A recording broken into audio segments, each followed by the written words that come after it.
Hello friends, Radhe Radhe Jai Sri Krishna to all. This side Ruby Tyagi. I warmly welcome everyone to the Sadhana Vijay Academy platform. I'm good and I hope you are also doing very well. Let's begin today's current affairs. आज के हमारे ज्ञान के महासंकल्प में क्या important है, क्या खास है, तो देखेंगे आज हम पहले वर्ल्ड मैप, इसके बाद देखेंगे इंडिया के मैप और इसके बाद हम द हिंदू की न्यूज और साथ ही साथ करंट अफेयर की जितनी भी न्यूज होगी उन्हें कवर करते हुए चलेंगे। जैसे कि आप सब जानते हैं कि अभी चल रहे हैं नवरात्रे, तो आप सभी को नवरात्रि की हार्दिक शुभकामनाएं, आप सभी की मनोकामनाएं पूरी हो। इसी के साथ में देखेंगे वर्ल्ड मैप, जिसमें हमने कल पढ़ा था 7 महाद्वीप, आज भी उसी का रिवीजन करेंगे। 7 महाद्वीप कहां कहां पर स्थित है। जैसे आप देख रहे होंगे ये है साउथ अमेरिका, मैंने आपको बताया था साउथ में साउथ अमेरिका है और नॉर्थ में नॉर्थ अमेरिका है। इधर आप देखेंगे तो ये है अफ्रीका, इधर देखेंगे ये है यूरोप, ये हुआ एशिया, ये हुआ ओसेनिया जिसे अब ऑस्ट्रेलिया कहा जाता है, पहले ओशेनिया कहा जाता था, और ये हुआ अटलांटिका महासागर। तो ये हुए हमारे 7 महाद्वीप। फर्स्ट है हमारा साउथ अमेरिका, सेकंड है नॉर्थ अमेरिका, थर्ड है हमारा यूरोप, फोर्थ है हमारा अफ्रीका, फिफ्थ है एशिया और सिक्स्थ हमारा ओशेनिया और 7 हुआ हमारा अटलांटिका। तो ये हमारे 7 महाद्वीप हैं, जिसमें से 6 में क्या है, जो लैंड है जहां पर लोग बाग रहते हैं वो सब चीजें हैं, और जो 7th है ये अटलांटिका है, यहाँ पे क्या है, पानी ही पानी, मीन्स महासागर है ये। तो ये हुए हमारे 7 महाद्वीप, 7 कॉन्टिनेंट्स ऑफ द वर्ल्ड। यहाँ पे भी आप थोड़ा देख सकते हैं कि यहाँ आपको थोड़ा अच्छे से समझ आएगा। ये हुआ हमारा south America, north America, Europe, यहाँ पे आप देख रहे होंगे एशिया, ये हुआ अफ्रीका और ये हुआ ऑस्ट्रेलिया और ये हुआ अटलांटिका महासागर। ये हमारे 7 महाद्वीप हुए। जैसे कि इसमें आप देख रहे होंगे ये है हमारा साउथ अमेरिका। तो आज हम साउथ अमेरिका को डिस्कस करेंगे, थोड़ा सा उनके देश देखेंगे कि साउथ अमेरिका में कौन कौन से देश हैं, फिर कल उनके खास इंपोर्टेंस क्या क्या है, किस कंट्री की कितनी इंपोर्टेंस है वो भी देखेंगे। तो आज हम देखेंगे कि जो हमारा साउथ अमेरिका है उसमें कौन कौन से देश लाए करते हैं। जैसे कि आप यहाँ देख रहे होंगे सबसे नीचे आपको 2 देश देखने को मिलेंगे, एक मिलेगा चिली और दूसरा मिलेगा अर्जेंटीना। तो जो ये किनारे किनारे पर आप देख रहे हैं ये छोटे छोटे द्वीप भी यहाँ पे आप देख रहे होंगे, जो बहुत छोटे छोटे द्वीप हैं। तो ये है चिली, इधर आप देखेंगे तो ये है अर्जेंटीना, जो ग्रीन में आप देख रहे होंगे इसी के बॉर्डर लाइन पर ये है अर्जेंटीना, मींस अर्जेंटीना के बॉर्डर लाइन पर क्या है, चिले देश है, चिली। इसके बाद ये आप देख रहे होंगे ब्लू कलर में ये है उरुग्वे। इसके ऊपर जब आप चलेंगे तो ये आप जो येलो, डार्क येलो में थोड़ा पार्ट देख रहे होंगे और सबसे बड़ा पार्ट जो आपको दिख रहा है यह है ब्राजील। इसी के नीचे आपको 2 देश देखने को मिलेंगे, ये मिलेगा बोलीविया और नीचे आप देखेंगे तो ये है प्रागवे। कौन सा है, प्रागवे। इससे ऊपर आप जब चलेंगे तो इधर आपको ये स्काई ब्लू में देखने को मिलेगा पेरू। इसी के थोड़ा सा ऊपर छोटे से पार्ट में ये होगा इक्वाडोर, और यहां से इन दोनों को कवर करते हुए और अपनी बाउंड्री शेयर करते हुए इक्वाडोर, पेरू और ब्राजील से ये होगा कोलंबिया। क्या है, कोलंबिया। कोलंबिया को टच करते हुए कोलंबिया और ब्राजील से अपनी बाउंड्री शेयर करते हुए ये देखेंगे आप वेनेजुला। वेनेजुला से थोड़ा आप आगे चलेंगे तो आपको 3 देश देखने को मिलेंगे जो कि छोटे छोटे पार्ट्स हैं, जैसे कि ये है गुयाना, नीचे देखेंगे सूरीनाम, इसके बाद फ्रेंच गुयाना। ये गुयाना है सूरीनाम और ये फ्रेंच गुयाना है। ये हुए हमारे साउथ अमेरिका के जो देश हैं, और यहाँ पे आप छोटा सा आइलैंड एक देखेंगे, ये है फ्लक्का लैंड, फ्लक लैंड है ये। और इस यहाँ पे जैसे आप सब देख रहे होंगे कि छोटे छोटे द्वीप भी हैं, जैसे यहाँ पे क्या है, यहाँ पे सागर है, तो इसी के पास पास में छोटे छोटे द्वीप भी हैं। ये आइलैंड काफी इंपॉर्टेंट है, अपनी बहुत ही इंपॉर्टेंस दर्शाता है। इसके बारे में हम कल जरूर देखेंगे कि कितना इसका इंपॉर्टेंस है, इसकी क्या क्या विशेषताएं हैं। जैसे ये यहाँ पर है फ्रेंच गुयाना है, इसकी काफी इंपॉर्टेंस है। तो ये सब हम देखते हुए चलेंगे। ब्राजील के यहाँ पर जो जंगल पड़ते हैं इन्हें हम अच्छे से देखेंगे। तो ये सब हम कल कवर करेंगे। आज सिर्फ इतना देखेंगे कि साउथ अमेरिका में कौन कौन से देश है, तो Chile, Argentina, Uruguay, Paraguay, Bolivia, Brazil, Peru, Ecuador, Colombia, Venezuela, Guyana, Suriname और फ्रेंच गुयाना। ये हुए हमारे साउथ अमेरिका के जितने भी देश हैं। इसी के साथ में आप यहाँ भी देख सकते हैं कि मैंने यहाँ पे अलग से दे दिया है कि कितने साउथ अमेरिका में देश शामिल हैं, जैसे कि Argentina, Brazil, Colombia, Guyana, Peru, Uruguay, Bolivia, Chile, Ecuador, Paraguay, Suriname और वेनेजुला, ये हुए इसके साउथ अमेरिका के देश हुए। इसी के साइड में क्या पड़ता है, अटलांटिक महासागर पड़ता है, अटलांटिक ओशन पड़ता है। चलो जी, ये हुआ। यहाँ पे भी आप थोड़ा देख सकते हैं, मैंने वही मेंशन किया हुआ है कि अगर आपको थोड़ा सा पहले मैप ना समझ आए तो यहाँ आप इजिली देख पाएंगे। अब चलते हैं हम इंडिया के मैप पर। इंडिया के मैप में जैसे कि ये हमने कल देखा था कि इंडिया किस किस से अपनी बाउंड्री शेयर करता है, तो मैंने आपको बताया था कि फर्स्ट नंबर पे पाकिस्तान, सेकंड अफगानिस्तान, थर्ड करता है चाइना जो कि तिब्बत भी है, नेपाल फोर्थ है, फिफ्थ नंबर पर भूटान, सिक्स पर बांग्लादेश, और इधर आप म्यांमार देखेंगे। इधर क्या देखेंगे, म्यांमार। तो 7 देश से ये हमारी जो हमारा देश है भारत है, वो 7 कंट्रीज से अपनी बाउंड्री शेयर करता है, जो अंतरराष्ट्रीय सीमा है साझा करता है। इसी के नीचे आप ये देखेंगे बे ऑफ बंगाल, इधर आप देखेंगे अरेबियन सी। क्या है ये, अरेबियन सी। अब इंडिया के अंदर के जितने भी स्टेट हैं उन्हें एक बार देख लेते हैं। नीचे सबसे आप देखेंगे तो आपको केरल और तमिलनाडु नजर आएगा, साउथ में केरल और इधर आपको तमिलनाडु नजर आएगा। उससे थोड़ा ऊपर चलोगे तो आपको कर्नाटका और आंध्र प्रदेश नजर आएगा। आंध्र प्रदेश के ऊपर आपको तेलंगाना मिलेगा, क्योंकि वो आंध्र प्रदेश से ही कटकर बनाया गया है, तो तेलंगाना। कर्नाटका के ऊपर आपको महाराष्ट्र देखने को मिलेगा। जब आप ईस्ट में चलेंगे तो यहाँ छत्तीसगढ़ देखने को मिलेगा, यहाँ पर उड़ीसा देखने को मिलेगा। ऊपर थोड़ा और चलेंगे और वेस्ट में, जो कि सबसे वेस्ट में हमारे राज्य पड़ते हैं गुजरात और दूसरा पड़ेगा राजस्थान। इन दोनों को अपनी बाउंड्री शेयर करता हुआ आपको मिलेगा यहाँ मिडिल में मध्य प्रदेश। जब फिर आप थोड़ा और ऊपर चलेंगे तो आपको उत्तर प्रदेश मिलेगा। उत्तर प्रदेश से ही सटा हुआ मिलेगा आपको उत्तराखंड, और उत्तर प्रदेश और हरियाणा के बीच में आप एक यूटी मिलेगी, वो है न्यू दिल्ली। ये हुआ न्यू दिल्ली। इधर आपको हरियाणा मिलेगा, हरियाणा के ऊपर पंजाब, क्योंकि पंजाब से काटकर हरियाणा को बनाया गया, और इन दोनों की जो कैपिटल है वो एक ही है, वो है चंडीगढ़। थोड़ा ऊपर चलोगे तो हिमाचल प्रदेश आपको मिलेगा, और सबसे ऊपर आपको मिलेगा एक तरफ जम्मू कश्मीर और दूसरी तरफ आपको लद्दाख देखने को मिलेगा। अब चलेंगे हम ईस्ट साइड में तो आपको मिलेगा झारखंड, झारखंड से ऊपर मिलेगा आपको बिहार।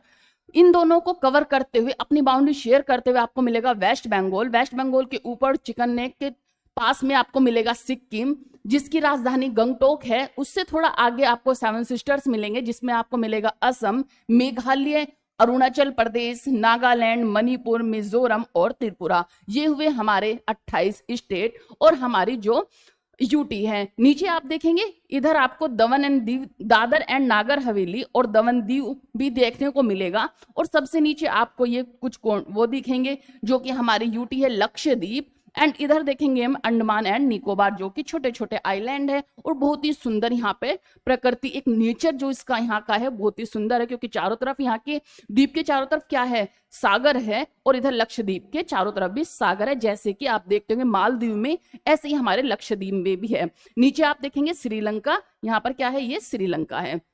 ये हुआ इंडिया का मैप।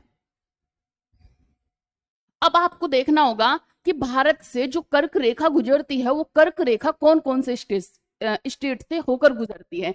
तो हमारी जो कर्क रेखा है वो हमारे कौन कौन से स्टेट से होकर गुजरती है, तो यहाँ पे आप इंडिया के मैप में देखेंगे ये है हमारी कर्क रेखा, और ये कहाँ कहाँ से होकर गुजर रही है। तो सबसे पहले देखेंगे गुजरात, सेकंड हमारा मध्य प्रदेश, थर्ड हमारा छत्तीसगढ़, फोर्थ हमारा झारखंड, सिक्स वेस्ट बंगाल, 7 हमारा त्रिपुरा, 8 हमारा मिजोरम। इनसे हमारी जो कर्क रेखा है वो होते हुए गुजरती है। एक बार फिर से देख लीजिए, जो हमारी कर्क रेखा है भारत के किस किस स्टेट से होकर गुजरती है, और हमारे एग्जाम में भी ये क्वेश्चंस पूछे जाते हैं।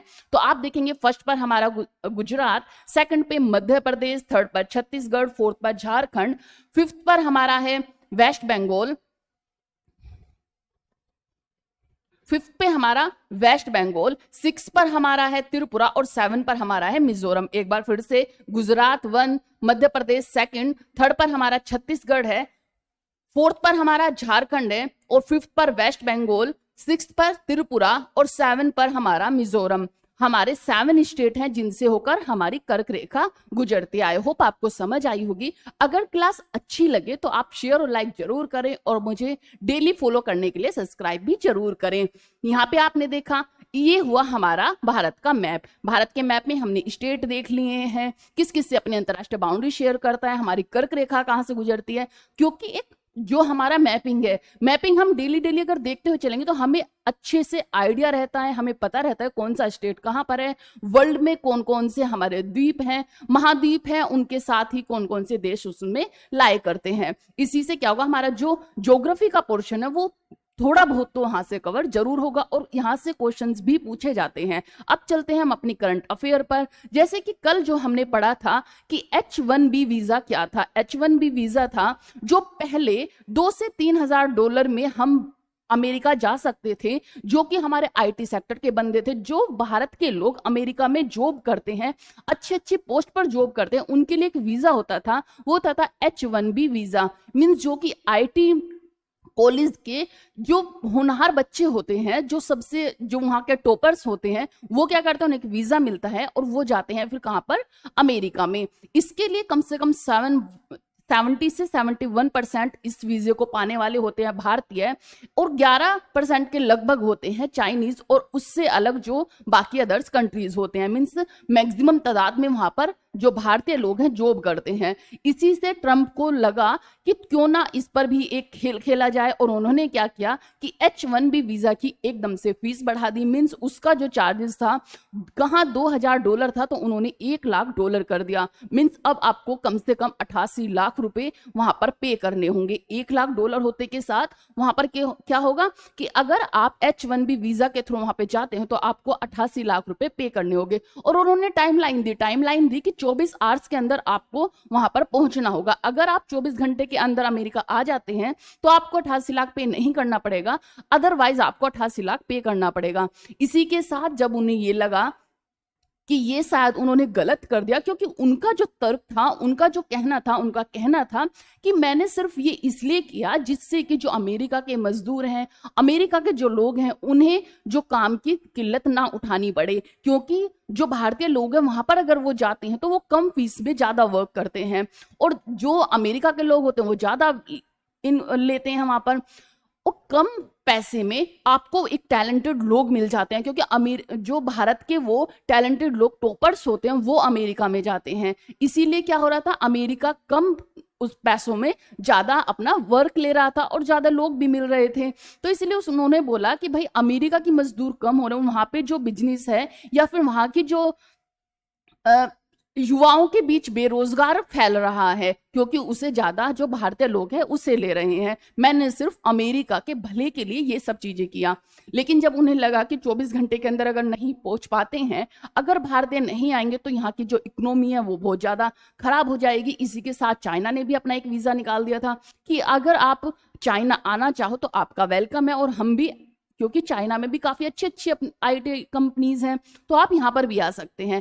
इससे ट्रंप को लगा कि शायद उन्होंने गलत डिसीजन ले लिया, तो उन्होंने कहा कि जिनके पास ऑलरेडी है H1B वीजा, उनके लिए ये रूल फॉलो नहीं होता है। ये रूल फॉलो उन्हें होता है जो नए लोग इस वीजा को पाएंगे, और साथ ही साथ इसमें आपको सिर्फ एक बार ही पे करना पड़ेगा। ऐसा नहीं है कि आप हर बार आएंगे तो हर बार पे करना पड़ेगा। मीन्स उन्होंने इस कंडीशन में कुछ फेरबदल किया जिससे कि वो जो भारतीय लोग हैं वो आ सके और उन्हें रोक ना पाए। क्योंकि उन्होंने जब अपना चारों तरफ से देखा होगा, या प्रेशर पड़ा होगा, या अपोजिशन, या जो भी वहां पे हुआ होगा, उन्होंने अपने जो बयान है या जो अपने जो स्टेटमेंट है उसे चेंज कर दिया। तो ये हुआ H1B वीजा की उन्होंने चेंज कर दिया, और क्या कहा कि अब H1B वीजा जो आमतौर पर भारतीय आईटी प्रोफेशनल्स ज्यादा लेते हैं के लिए $1,00,000 लगभग 83 लाख रुपए का शुल्क लगेगा। लेकिन यह शुल्क हर साल नहीं देना होगा, यह केवल एक बार देना होगा। यह फीस सिर्फ नए H1B वीजा आवेदकों पर लागू होती है। जिनके पास पहले से H1B वीजा है वो बाहर से अमेरिका लौट रहे हैं, उन्हें यह शुल्क नहीं देना होगा। इसी के साथ कंफ्यूज क्यों हुआ था, क्योंकि पहले US secretary of commerce Howard Lutnick, जो कि लुटनिक आप नाम सुन भी रहे होंगे, ने क्या कहा था कि यह शुल्क हर साल देना होगा। लेकिन अब उन्होंने क्या कहा कि सिर्फ एक बार आपको पे करना होगा। मैंने आपको बता ही दिया था कि भारतीयों पे क्या असर होगा। थोड़ा हमारे यहाँ पर जो बाहर से जो हमारी करेंसी आ रही थी वो कम हो सकती थी, या फिर थोड़ा हमें देखने को मिल सकता था जो हमारा अप डाउन से वो होता। लेकिन इसी के साथ साथ ये भी देखने को मिलता कि अगर जितने भी भारतीय, जितने भी टॉपर्स अमेरिका में जा रहे हैं, अगर वो भारत में ही रहकर उस काम को करते हैं या यहीं पर अपनी चीजें जॉब करते हैं तो वहां वो भारत के लिए काफी अच्छा होगा और बेहतर साबित होगा, क्योंकि उससे क्या होगा, जो हमारी आईटीज हैं, इंजीनियर्स हैं, उन्हें अच्छे जो बंदे हैं वो मिलेंगे और टैलेंटेड लोग भारत में ही रहेंगे। तो इसका बेनिफिट भी होता, थोड़ा अप डाउन हमें देखने को मिल सकता था। फिलिस्तीन में क्या हुआ है कि फिलिस्तीन को मान्यता दी गई है। फिलिस्तीन में मान्यता पहले फ्रांस ने दी, पहले कोई भी देश हमने पहले दी हुई है, लेकिन कुछ जो देश थे उन्होंने, जैसे कि अमेरिका हुआ, फ्रांस हुआ, ब्रिटेन हुआ, इन्होंने फिलिस्तीन को एक अलग कंट्री नहीं माना था। लेकिन अभी क्या हुआ, जैसे ही ट्रंप ने लोगों पर टैक्स लगाया और चाइना ने उसका सामना किया, भारत ने भी उसका जवाब दिया, तो इसी तरह फ्रांस ने भी अपना रुख अपनाते हुए फिलिस्तीन को एक अदर कंट्री का दर्जा दे दिया कि भाई फिलिस्तीन एक अलग कंट्री है। इसी के साथ साथ उन्हीं के साथ में और देश भी साथ में आए और उन्होंने भी फिलिस्तीन को क्या कहा कि अलग देश का जो दर्जा है उसे दे दिया।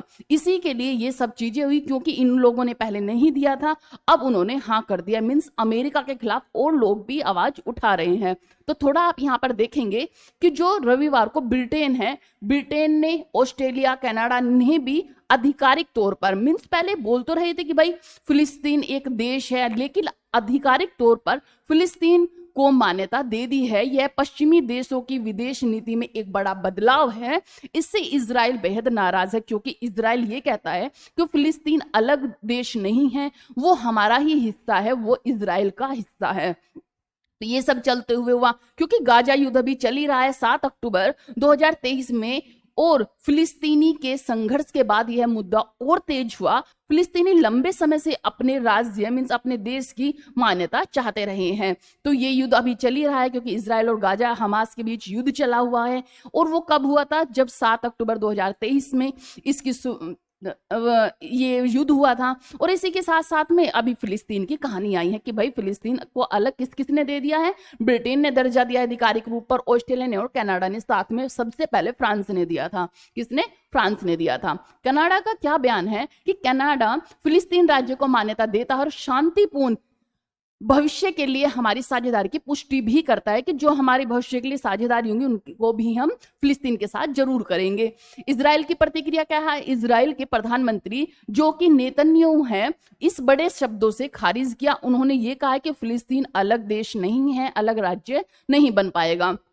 जो कि कौन है? इजराइल के प्रधानमंत्री कौन है? नेतन्याहू। उन्होंने कहा कि यह हमारे अस्तित्व को खतरे में डालेगा और आतंकवाद को बढ़ावा देगा। ब्रिटेन का क्या रुख है? ब्रिटेन के जो प्रधानमंत्री है कीर स्टारमर ने कहा है कि यह कदम तो राष्ट्र समाधान की दिशा में उठाया गया है। ब्रिटेन के डिप्टी प्रधानमंत्री ने भी पहले कहा था कि ब्रिटेन पर 2 राष्ट्र समाधान को समर्थन देने की जिम्मेदारी है। तो ये सब चीजें हुई। विरोध क्या है? किसके विरोध हो रहे हैं? इजराइल इसका विरोध कर रहा है, लेकिन संयुक्त राष्ट्र जो यूएन के 3/4 सदस्य हैं पहले से ही फिलिस्तीन को मान्यता दे चुके हैं। पुर्तगाल और अन्य देश भी इस दिशा में कदम बढ़ा रहे हैं। फिलिस्तीन का क्या रुख है? फिलिस्तीन ने कहा कि यह मान्यता सिर्फ प्रतीकात्मक नहीं है, बल्कि यह इजराइल को स्पष्ट संदेश देती है कि उसका कब्जा हमेशा के लिए जारी नहीं रह सकता। ये सब चीजें हुए। संक्षेप में आप देख सकते हैं छोटे शब्दों में कि ब्रिटेन, ऑस्ट्रेलिया, कनाडा ने फिलिस्तीन को आधिकारिक मान्यता दे दी है। यह फिलिस्तीन के लिए एक ऐतिहासिक पल है और वो जो दशकों से चल रहा है उसके स्वतंत्र राज्य सपने को मजबूती कर देता है। फिर चलते हैं हम अपने नेक्स्ट न्यूज पर। नेक्स्ट न्यूज है हमारी कि जीएसटी 2। मैंने आपको पढ़ाया था जीएसटी में कुछ रिफॉर्म्स हुए हैं, जैसे कि मैंने आपको बताया था कि जैसे 12% हुआ उसे हटा दिया, 28% को हटा दिया। रिफॉर्म्स रखे गए जैसे कि 5% के, 18% के और हमारे 40% के ये रिफॉर्म्स रखे गए। तो जो हमारे प्रधानमंत्री हैं उन्होंने कहा है कि ये एक उत्सव की तरह मनाना चाहिए कि हमने जो रिफॉर्म्स है वो हटा दिए हैं और इसी में 375 समथिंग जो चीजें हैं उन पर ये जीएसटी लागू किया जा रहा है। मीन्स जीएसटी को हटाया जा रहा है जिससे कि बेनिफिट होगा। मीन्स प्रधानमंत्री मोदी ने कहा जीएसटी 2.0 सुधार को वह फेस्टिवल ऑफ सेविंग्स, बचत का पर्व मानते हैं। उनका कहना है कि इससे लोगों को सस्ते सामान उपलब्ध होंगे और आम जनता को राहत मिलेगी। विदेशी सामान पर चिंता है कि मोदी जी ने कहा कि मोदी जी ने ये भी बोला है कि आप विदेशी चीजों को कम अपनाएं और जो स्वदेशी चीजें हैं उन्हें अधिक से अधिक यूज मिले, अधिक से अधिक उनका सेवन करें और उन्हें अपनाएं। मोदी जी ने कहा कि पिछले कई दशकों में विदेशी उत्पाद हमारे दैनिक जीवन के उपयोगों की वस्तुओं में घुस आए हैं। अब समय आ गया है कि हम उन्हें अपने देश में बने उत्पादों से बदलें, आत्मनिर्भर भारत बनाएं। आत्मनिर्भर भारत के लिए यह कदम भारत को आत्मनिर्भर बनाने की दिशा में मोदी जी ने इसे जनता के लिए बचत का पर्व बताते हुए कहा कि जीएसटी 2.0 सुधारों से भारतीय उद्योगों और स्थानीय उत्पादों को बढ़ावा मिलेगा। सरकार चाहती है कि भारतीय नागरिक अधिक से अधिक स्वदेशी वस्तुओं का उपयोग करें और विदेशी पर जो हमारी निर्भरता है उसे खत्म करें, क्योंकि जिस तरह से ट्रंप के हमारे टैरिफ लग रहे हैं और अगर यही हालात रहे तो हम दूसरे देशों पर क्या हो जाएंगे, निर्भर हो जाएंगे और उससे हमारी इकोनॉमी है जो वो भी खराब होगी, अर्थव्यवस्था बेकार होगी। अगर हम स्वदेशी चीजों को अपनाते हैं तो हमारी अर्थव्यवस्था मजबूत बनेगी और यहीं पर जो हमारी स्वदेशी चीजें उनका भी प्रचार प्रसार बढ़ेगा। इसी के साथ ये है कि जो जीएसटी रिफॉर्म्स हुए हैं, जो गरीब लोग हैं या जो मिडिल लोग हैं उन्हें काफी बेनिफिट हुआ है, लेकिन जो लग्जरी चीजें हैं उन पर 40% का भी जो टैक्स देखने को मिल रहा है तो वहां बढ़ा दिया गया है। लेकिन जितनी कम चीजें हैं या फिर मिडिल फैमिली के लिए या जो रोजमर्रा की चीजें उन पर जो टैक्स है वो कम किया गया है, जीरो भी किया गया है। मीन्स अब हमारे 4 स्लैब है, एक 0 हुआ, एक 5% हुआ, एक 18% हुआ और एक हुआ हमारा 40% का स्लैब हुआ। ये हमारी न्यूज है। इसके बाद फिर हम देखते हैं MiG-21 रिटायरमेंट का। मीन्स हमारा MiG-21 जो वायुयान है इसके बारे में थोड़ा देख लेते हैं कि MiG-21 जो है भारतीय वायुयान IAF 26 सितंबर को अपने MiG-21 फाइटर जेट्स को आधिकारिक रूप से सेवानिवृत्त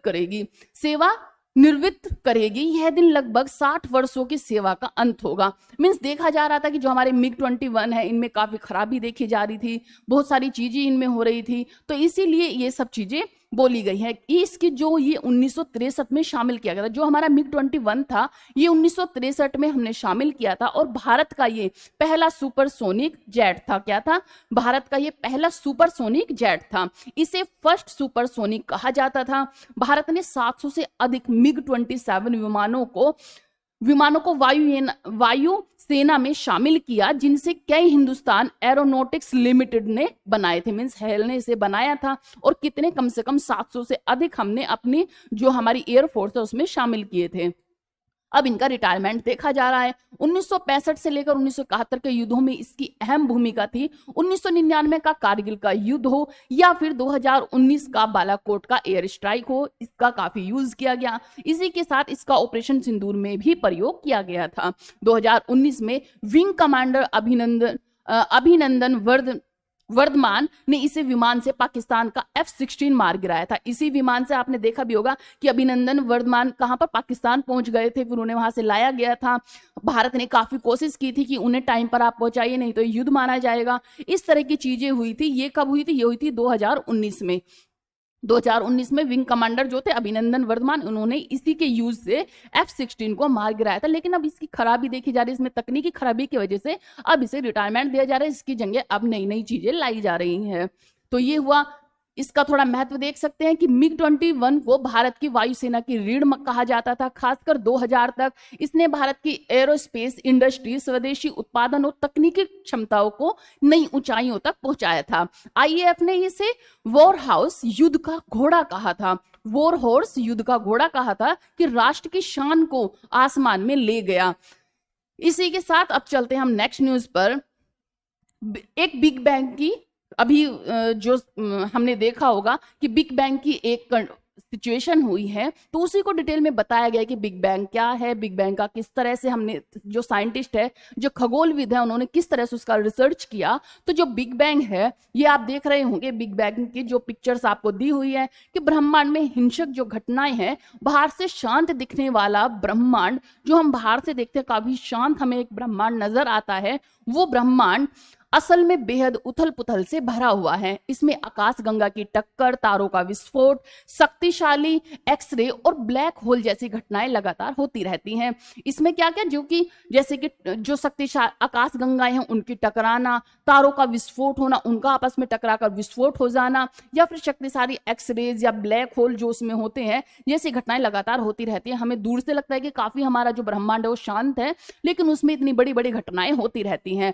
लेकिन अब तक का सबसे बड़ा जो विस्फोट है, पहले वैज्ञानिकों का मानना था कि गामा रे विस्फोट ही ब्रह्मांड की सबसे शक्तिशाली घटनाएं थी। जो गामा रे विस्फोट होता है वो ही जो ब्रह्मांड की सबसे शक्तिशाली क्या थी, विस्फोट था, वो ही घटना थी। लेकिन अभी जब उन्होंने खगोलविदों ने इसे बड़ी घटनाओं को भी देखा जिनमें एक्सट्रीम न्यूक्लियर ट्रांजिट कहा जा रहा है, जिसे एक्सट्रीम न्यूक्लियर ट्रांजिशंस कहा जा रहा है, ये ऐसे खगोलीय घटनाएं हैं जिनमें किसी विशाल तारे को सुपर मैसिव ब्लैक होल फाड़ देता है। मींस जो इनमें क्या होता है कि एक विशाल तारा को सुपर मैसिव जो ब्लैक होल होता है उसे बीच में से तोड़ देता है, फाड़ देता है, और ये घटना सबसे बड़ी घटना मानी जा रही है। इसके बाद उस तारे का जो मलबा होता है ब्लैक होल की ओर खिंचता है और अत्यधिक ऊर्जा के साथ वो उत्सर्जन होता है। इस घटनाओं में इतनी ताकतवर ऊर्जा होती है, निकलती है कि इन्हें बिग बैंग के बाद की सबसे बड़ी खगोलीय विस्फोटक घटनाएं माना जा रहा है।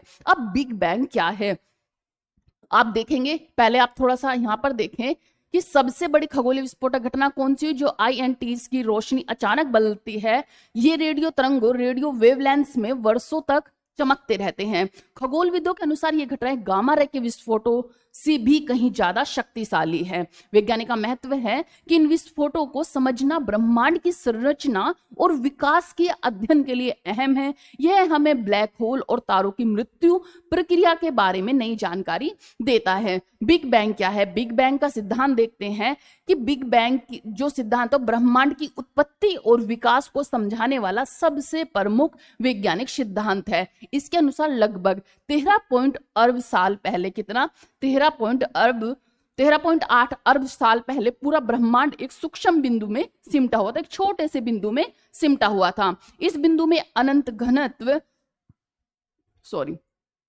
इनफाइनाइट डेंसिटी और अनंत तापमान, इनफाइनाइट टेम्परेचर था। मीन जिसका हम ना तो उस घनत्व को ना हम मेजर कर सकते थे, उस टेम्परेचर को मेजर नहीं कर सकते, इतना घनत्व और इतना टेम्परेचर उसमें प्रेजेंट था। अचानक हुए एक विस्फोटक से अचानक एक विस्फोट हुआ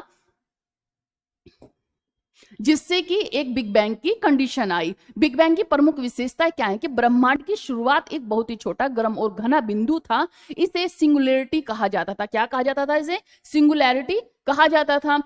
जो बिग बैंग के अचानक विस्फोट हुआ, पर यह विस्फोट किसी जगह में नहीं हुआ बल्कि जगह खुद फैलने लगी। मीन्स ये ऐसा नहीं था किसी जगह पे जाके हो गया, ऐसा नहीं। जो वो बिंदु था वो फैलने लगा और ये जगह जो थी वो फैलने लगी। समय, स्थान, ऊर्जा और पदार्थ सब की उत्पत्ति उसी क्षण हुई। उसी क्षण क्या हुआ कि सभी चीजों की उत्पत्ति हुई जब वो बिंदु फैला। ऐसा माना जाता है खगोलविदों का कि एक बिंदु में था, लेकिन जब वो बिंदु फैलना स्टार्ट हुआ तो उसी में तापमान, समय, घनत्व सब कुछ फैलना स्टार्ट हो गया।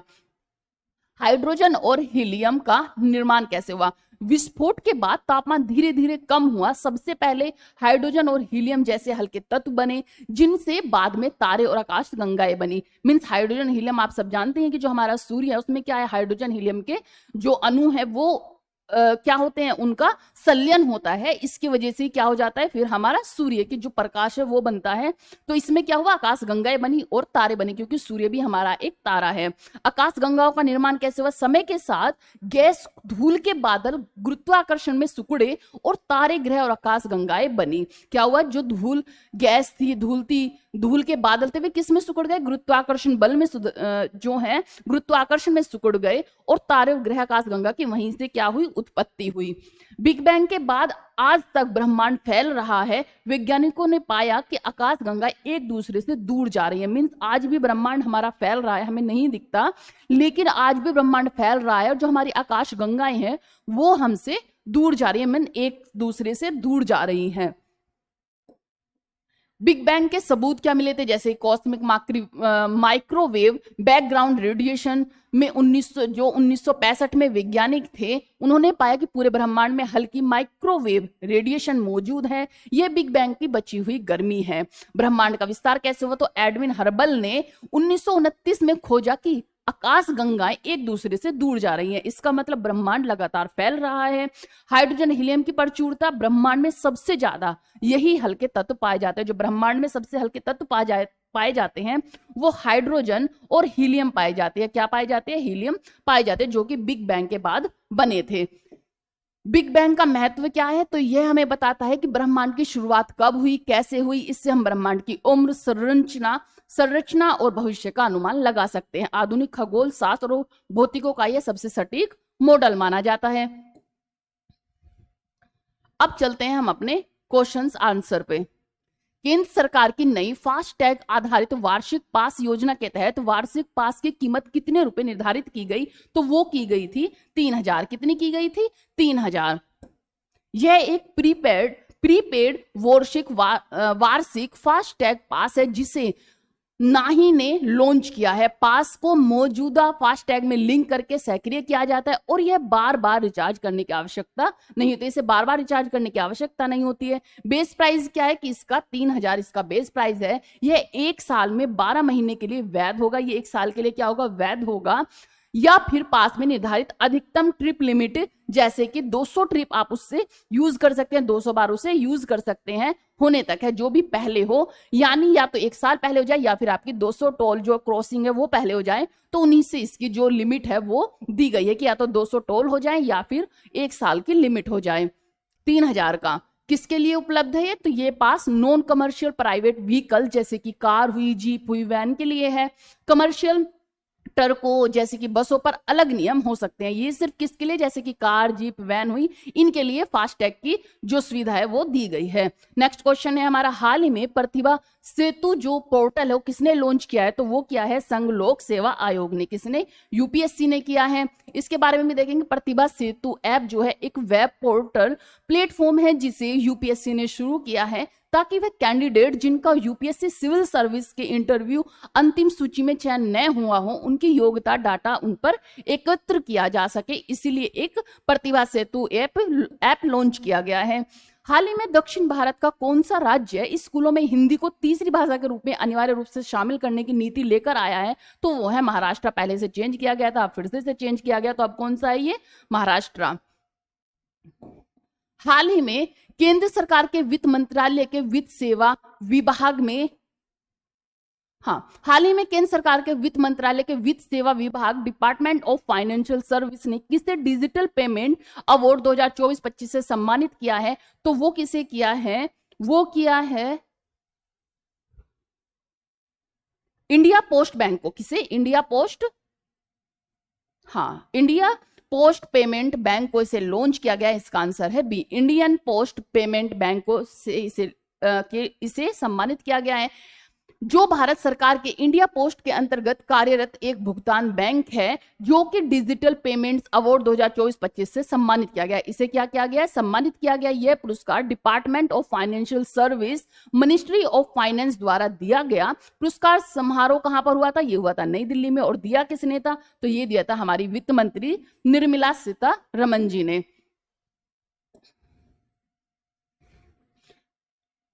आज के यही क्वेश्चन है। आई होप आपको समझ आए होंगे। आज हमारी थोड़ी छोटी क्लास है करंट अफेयर की, बाकी आप अच्छे से कर सकते हैं। मैंने इसमें मैक्सिमम न्यूज कवर की हुई है जिससे कि आपको मैक्सिमम क्वेश्चंस आप जितने भी करंट अफेयर में पूछे जाते हैं, करंट अफेयर से भी जो जीके जीएस में क्वेश्चन पूछे जा सकते हैं, आप वो करंट अफेयर से ही कंप्लीट करें। तो आई होप आपको समझ आई होगी। जय हिंद, जय Bharat, have a good day.